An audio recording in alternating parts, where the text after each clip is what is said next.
Semisali pun menjawab, aku telah menginvestigasinya dan menanyai banyak orang, tapi aku tidak mendapatkan informasi tentang Pangeran Bayezid yang mengumpulkan para pasukan. Tampaknya itu adalah rumor saja. Setelah mendengar laporannya sama dengan putrinya, Raja lalu menyuruh Semis Ali untuk keluar.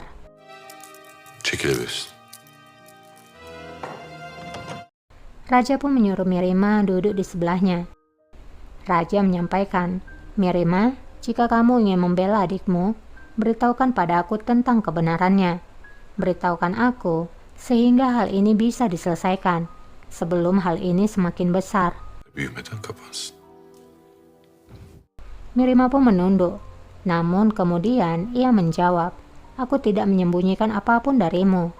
Bayezid memang tidak mau pergi. Keputusanmu menyakitinya.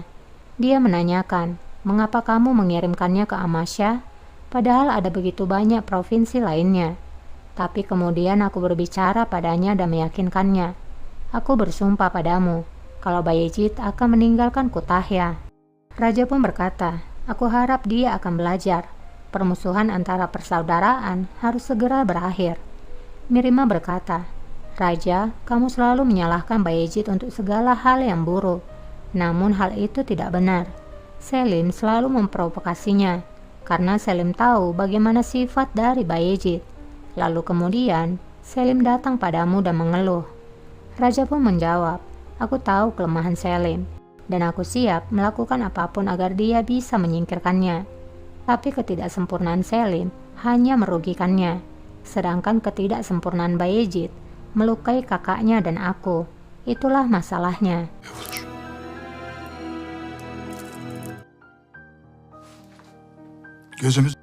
Di Manisa, Lala mengabarkan pada Selim kalau Bayezid akan pergi ke Amasya. Selim pun berkata, apa artinya itu bagi kita, Lala? Apakah Pangeran Bayezid tidak menjalankan rencananya untuk mengumpulkan tentara dan berperang? Lala pun menjawab, aku pikir tidak, Pangeran. Aku tahu sangat baik bagaimana keras kepala dan pemarahnya Pangeran Bayezid. Dia akan mencoba mengulur waktu.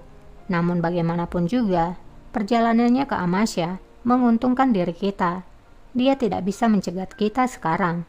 Dan tidak ada kendala lagi untuk kita pergi ke Konya sekarang. Di Istanbul, Rustem kembali menanyakan pada Mirima apa yang terjadi. Bagaimana bisa Pangeran Bayezid setuju untuk pergi ke Amasya? Mirima pun menjawab, Pangeran Bayezid mengerti bahwa tidak ada gunanya menentang perintah raja. Rustem pun berkata, jadi apakah dia menyerah untuk melakukan pemberontakan? Mirima pun menjawab, tidak. Dia tetap melanjutkan untuk mengumpulkan pasukannya. Hanya saja ada satu alasan, dia akan pergi ke Amasya. Dia hanya mengulur waktu. Perang sudah sangat dekat. Rustem pun bertanya, lalu bagaimana jika raja mencari tahu tentang hal ini? Kamu sudah membuat kebohongan kepada raja. Mirima pun menjawab, itu tidak akan jadi masalah jika Bayezid menang. Aku percaya sepenuhnya kepada adikku. Sebagai tambahan, dia telah berbicara dengan gubernur dari Anatolia, Karaman, dan Adana. Dengan bantuan mereka, maka Selim akan kalah. Selim bozgun uğratacaktır. Rustem pun berkata, dalam kasus seperti ini, maka hidup kita juga dalam bahaya. Kita harus tahu di mana kita berdiri. Nerede duracağımızı bilmemiz lazım. Mirima pun bertanya, apa yang kamu maksud, Rustem? Bukankah kita berada di sisi Pangeran Bayezid? Kita akan berada di sisi Pangeran Bayezid sampai ia meraih kemenangannya. Kita sepenuhnya akan mendukungnya. Rustem pun menjawab, kamu telah membuat kesalahan dengan berada di sisi satunya, Mirima. Tugas kita hanya mencegah peperangan dan melindungi Pangeran Bayezid sampai dia mendapatkan tahta. Mirima pun berkata, kamu telah menjadi wajar agung selama bertahun-tahun, Rustem. Kamu pasti mengetahui sangat baik. Begitu pedang disilangkan, mereka tidak akan diam sebelum pertumpahan darah terjadi. Selim juga akan menyerang Bayezid di saat kesempatan pertamanya, dan ia pasti akan melakukan cara yang keji. Rustem, kamu telah berjanji pada ibuku di atas Al-Quran. Kamu harus membela Pangeran Bayezid dengan hidupmu. Jangan melupakannya. Rahmetli valideme bir söz verdin. Çıkarma.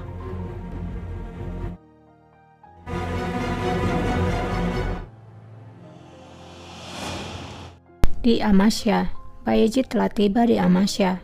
Saat ia memandang ruangan itu, ia teringat kembali dengan masa lalunya bersama dengan kakaknya Mustafa. Hoş geldin kardeşim. Di Istanbul, Rustem sedang melamun. Ia teringat kembali dengan sumpahnya pada Hürrem Sultan, Sındaki savaşa mani olmak. di mana ia akan melindungi pangeran dari peperangan dan dari kemarahan raja. Söz veriyorum. Emredin paşam. Rustem kemudian menyuruh Jalaga untuk memanggilkan hakim dari Rumelia. Aku ingin berkonsultasi kepadanya mengenai sesuatu. Rumeli kaz askerini çağır bana. Bile olsun paşam. Jalaga pun bertanya, aku harap hal itu adalah hal baik. Memangnya ada apa, Pasha? Rustem pun menjawab, ini tentang diriku, tentang sumpahku yang aku buat di masa lalu kepada orang yang aku percayai, moral yang aku pertahankan, dan masa depan. İstikbal. Kembali ke Amasya, Bayezid berkata, kita tidak punya waktu untuk disia-siakan Atmaja. Biarkan Sersan Hussein mengirimkan pesan ke wilayah terdekat. Katakan padanya, pintuku terbuka bagi siapa saja yang mau bertarung di sisiku. Dan kamu, pergi kepada gubernur, katakan pada mereka, waktunya telah habis. Aku ingin tahu apakah mereka akan bertarung untuk berada di sisiku. Para tentaraku juga haruslah sudah siap dalam waktu dekat. Atmaja pun menuruti perintah Bayezid. Şehzadem. Atmaja juga mengatakan, bahkan jika kamu tidak menerima hal ini, kebenarannya sudah sangat jelas sama seperti kakakmu. Musuhmu bukanlah Pangeran Selim, tapi Sultan Sulaiman. Sultan Süleyman Han'dır. Dikkat. Berhati-hatilah, karena tidak ada jalan kembali. Seperti raja yang mengingat ayahnya, setelah insiden tragis, jangan lupakan itu.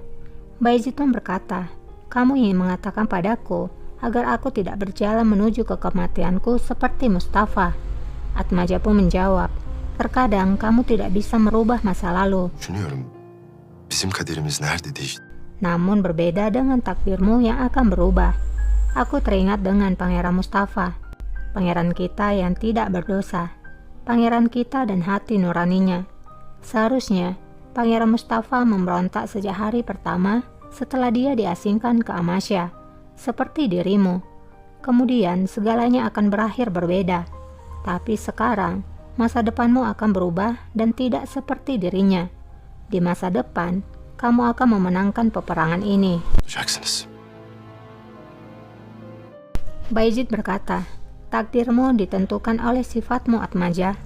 Selama aku ingat, aku berbicara dan melakukan apa yang menurutku benar. Aku siap menghadapi apa yang akan datang dengan keberanian.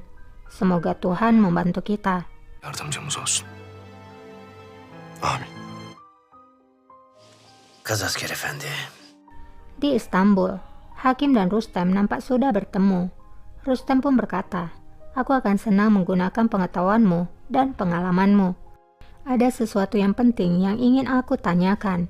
Hakim itu pun berkata, kamu sangat memberkahiku, Pasha. Katakan padaku, bagaimana bisa aku membantumu, Pasha? Rustem pun berbicara, katakanlah ada seorang budak yang bersumpah di atas Al-Quran. Jika dia mengingkari sumpahnya, bagaimana dia akan membayar dosanya? Apakah ada penebusan untuk hal itu? Hakim itu pun menjawab, pertama-tama budak itu harus bertobat, Pasha. Etmesi icap eder paşam. Allah tövbe eden. Hakim itu pun menjawab, pertama-tama budak itu harus bertobat, Pasha. Tuhan akan senang dengan pertobatannya, dan dia akan melimpahkan pengampunannya kepada mereka. Rustem pun bertanya lagi, apakah cukup dengan berdoa kepada Tuhan yang Maha Kuasa? Hakim pun berkata, itu belum cukup. Orang yang berbuat dosa itu harus membagikan penghasilannya. Dia harus membantu orang miskin, janda, yatim piatu, dan juga orang yang membutuhkan. Dia harus membuat amal. Hayır işleri yapmalıdır paşam. Akhirnya Rustem pun mengerti. Dari sini nampak kalau Rustem akan mengingkari sumpahnya kepada Urem Sultan.